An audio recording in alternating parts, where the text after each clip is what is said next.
Science maths class चल रहा है, जिसमें हम लोग बहुत सारे क्वेश्चन को अपलोड कर चुके हैं। एग्जाम 2023 के लिए बहुत वीवीआई क्वेश्चन है।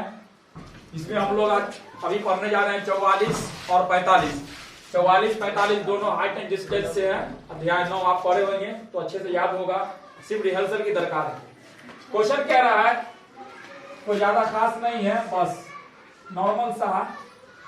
कह रहा है भूमि पर एक बिंदु से 20 मीटर ऊंचे भवन का शिखर, जमीन देखिए जितना का आधा पहले पढ़िए, ये जमीन है, एक यहाँ बिंदु एक यहाँ बिंदु, किसी बिंदु को खड़ा कर दीजिए। कह रहा है कि भूमि पर एक बिंदु से 20 मीटर ऊंचे भवन के शिखर पर लगी एक संचार मीनार, यानी यहां से 20 मीटर ऊंचा कर दीजिए, ध्यान देना 20 मीटर। इसके ऊपर एक संचार मीनार लगा हुआ है, संचार मीनार है ना। संचार मीनार के तल और शिखर का उन्नयन कोण क्रमशः 45 और 60 है। यहां समझेंगे, मीनार के तल, तल मतलब होता है जड़। मीनार का तल कौन है? मीनार कौन है? भवन ये है, ये मीनार है। तो मीनार का तल, तल मतलब ये, तो तल जो है ध्यान देना, तल और शिखर, और इसका शिखर ये है, तल ये है और शिखर ये है, का उन्नयन कोण क्रमशः 45 और 60 है। तो पहले कौन आया? तल। तो तल ये है, तो तल से जो बना कोण वो कितना डिग्री हुआ रे? 45। देखना डायग्राम ही मेन। और बाद में आया शिखर, तो शिखर कितना है? 60। यहीं से देखिए, या डायग्राम देखना है, या अंदर लिख देते हैं, ये वाला कितना है? 60। यानी इस त्रिभुज में जाएंगे तो 45 और बड़का त्रिभुज में जाएंगे तो 60। मीनार की ऊंचाई ज्ञात करें। मीनार कौन है? ये वाला।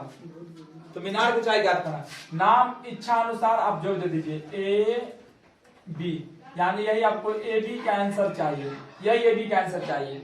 इसका नाम दे दीजिए सी, इसका नाम दे दीजिए डी। हम क्या बताए थे कि लंब बट्टा आधार लेके इस आधार फाइंड कर लीजिए, बड़का त्रिभुज लेंगे तो फिर आधार तो निकला रहेगा। लंब ये दो भाग में है, एक भाग तो पहले से मल में है, एक भाग निकल जाएगा खत्म। तो हम बोले थे इसको स्टार्ट करना है किस तरीका से, इन ट्रायंगल त्रिभुज BCD में, BC देखिए tan थीटा, tan लंब कौन होगा बोले? BC, आधार कौन होगा? CD, implies that tan theta का मान कितना है? 45, BC का मान कितना है? 20, निकला को CD। अब देखिए यहाँ पर tan 45 का मान 1, नीचे 1 छुपा रहता है, इधर बचा को 20 और नीचे में CD, क्रॉस गुना कर दीजिए तो CD बराबर हो जाएगा 20 मीटर। दम है, ये आप जान गए नॉर्मल सा। एंड अब देखिए आगे, ट्रायंगल त्रिभुज ACD में, अल्लाह नहीं करेंगे, ACD समझने का कोशिश कीजिए। काफी लोग नहीं समझेंगे तो वीडियो देखने वाला क्या समझेगा। तो पहले समझिए आप लोग, क्योंकि आप फेस टू फेस है, इसलिए आप लोग समझिए। तो अब देखिए आप लिए ACD में देखिए लंब बट्टा आधार किसमें होता है? tan में। तो tan थीटा, लंब कौन है बाबू? AC, आधार कौन है? CD। दैट इंप्लाइज tan, तो tan थीटा का मान कितना है? 60। AC कितने भाग में? दो भाग में, एक है AB और दूसरा है BC। देख रहे ना, इस AC को हम लिख सकते हैं AB जोड़ BC, और नीचे कौन है? CD कितना है? अब देखिए इसका मान कितना होता है? अब देखिए AB का मान मालूम है, वही निकालना है, और BC का मान मालूम है, मालूम है आपको। यहाँ कितना, नीचे कितना? 1। अब यहीं पर दिखा देते हैं। अब क्रॉस गुना कर लेंगे, AB 20 को 1 से गुना कर देंगे तो क्या हो जाएगा? AB प्लस 20 बराबर 20 को √3 से गुना कर देंगे तो 20√3। फिर देखिए यहाँ पर AB बराबर हो जाएगा, इधर आपके पास है 20√3, इधर प्लस, इधर आकर माइनस में, देखिए आपको निकल गया AB बराबर, दोनों में से कॉमन कौन आएगा? 20, तो बचा √3 - 1 मीटर। देखिए आपका आंसर हो गया। इसमें आप हेंस लिख सकते थे, नहीं भी लिख सकते हैं। देखिए मीनार की ऊंचाई, ये भी था ना, मीनार की ऊंचाई।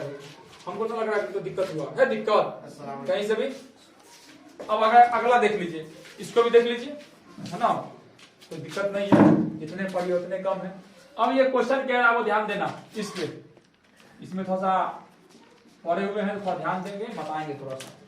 कह रहा है कि एक मीनार के पास बिंदु से एक भवन के शिखर का उन्नयन कोण 30 डिग्री है। एक मीनार का पास मतलब होता है जब, तो एक मीनार बनाइए, गौर करना सवाल पे। एक मीनार है और जमीन ले लो, एक भवन ले लो, दोनों अलग अलग बात है। एक मीनार है, यहाँ हम लिख देते हैं मीनार, इधर लिख देते हैं भवन। ध्यान देना समझने के लिए, ये कौन है मीनार, ये कौन है भवन। अब सवाल सुनिए, मेन डायग्राम है ये, यही बच्चा पढ़ के ये नहीं बना पाता, इसका आंसर निकलता। ये बन गया इसलिए तो डायग्राम बन गया, तो आराम से बन गया। तो डायग्राम देखिए, एक मीनार के पास बिंदु से एक भवन के शिखर का उन्नयन कोण 30 डिग्री है। मीनार का पास बिंदु मतलब मीनार का जड़, तो मीनार हमारे किधर ये है, तो मीनार का जड़ ये है, छीप ये है, भवन का जड़ ये है, छीप ये है ना। तो सुने ना, शिखर का उन्नयन कोण, भवन के शिखर का उन्नयन किससे, मीनार के जड़ से। मीनार का जड़ ये है, भवन का शिखर है, इसका उन्नयन कोण यहाँ से यहाँ ये कितना हुआ रे, कितना है 30 डिग्री। बरसात हो गई है, कोई दिक्कत नहीं है, होने दीजिए। अब आगे सुनिए, 30 डिग्री है। और भवन के पास बिंदु से, भवन का जड़ ये है, तो भवन के पास बिंदु से मीनार के शिखर का उन्नयन कोण 60 डिग्री है। यहां से जो आया ये कितना बाबू रे, ये हो गया 60 डिग्री। तो यदि मीनार की ऊंचाई 50 मीटर हो, ये मेरे पास 50 मीटर है, तो भवन की ऊंचाई ज्ञात करे, यानी ई वाला आंसर चाहिए हमको। उम्मीद है कि आपको समझ में आ गया होगा। तो नाम आप दे देंगे ए, नाम दे देंगे आप बी, यहाँ नाम दे देंगे सी, या यहाँ नाम दे देंगे डी। हो गया। हमको आंसर चाहिए किसका, बोलो करना क्या, स्टार्टिंग कहां से, जल्दी बोलिए। स्टार्टिंग इधर से, क्योंकि लंब आधार निकाल लेंगे, यहां से लेंगे ट्रायंगल त्रिभुज,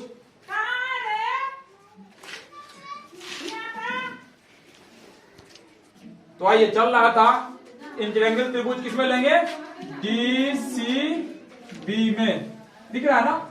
लंब बटा आधार किसमें लेंगे, टेन, लंब बोलिए तेजी में, डी सी, आधार बोलिए था सी बी, टेन तो टेन, थीटा का मान बोलिए 60, डीसी का मान बोलिए बुआ, इसका मान निकालना है। तो देखिए टेन 60 का मान √3 बचा 50, नीचे में सी बी, क्रॉस गुना कर लीजिए, तो क्या जाएगा √3 सी बी, इसको 50 को 1 से गुना कर दीजिए। देखो यहाँ पर सी बी बराबर क्या हो जाएगा 50√3, बस आ गया। अब अगला, अब किसमें ले लेंगे, ए बी सी में, बात समझ आ रहा है ना। अब देखिए ट्रायंगल त्रिभुज ए बी सी में, अब देखिए लंब बटा आधार किसमें ले लेंगे, टेन थीटा में, टेन लंब कौन है A B, Aadhaar B C. अब देखिए टेन तो टेन, थीटा का मान 30 है ना, 30 डिग्री। ए बी का मान मालूम है आपको, ऐसा निकालना। देखिए बी सी का मान 50√3, देखिए टेन 30 का मान 1/√3, इधर बचा कौन ए बी, ये हुआ 50√3, क्रॉस गुना करिएगा, इसको इसको गुना कर दीजिए, क्या हो जाएगा √3 ए बी, इधर बचा कौन 50/3, बात समझ आ रहा है। देखो यहाँ पर 50√3, इधर आएगा देखो नीचे का एक्स पावर, उधर जाएगा तो पलटी करके जाएगा, एक ऊपर और √3 नीचे, यहाँ ले लो, मार्क करेंगे एक्सपायर हो रहा है, ये भी कह रहा है रोक देने के लिए। 50 को 1 से गुना करेंगे 50, 3 क्या 9 का वर्गमूल 3। अब देखिए यहाँ पर हम बोले था ना, इसको क्या कर लेना है, पूर्णांक में लिख देना है, क्या कर लेना है पूर्णांक में। ये वाला बात आपको समझ में आ गया होगा। इसको भाग दे देना है 50 से।